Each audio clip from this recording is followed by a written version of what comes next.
4 மெழுகுவர்த்திகள் எரிந்து கொண்டிருந்தன. மெலிதாய் காற்று வீசிக் கொண்டிருந்தது.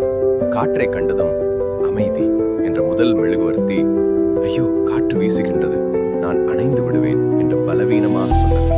காற்று பட்டதும் அணைந்து விட்டது.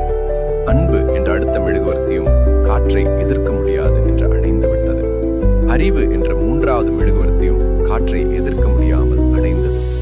4வது மெழுகுவர்த்தி மட்டும் காற்று வீசிய சில நொடிகள் போராடி ஜெயித்து விட்டது. அப்போது அந்த அறையில் ஒரு சிறுவன் நுழைந்தான்.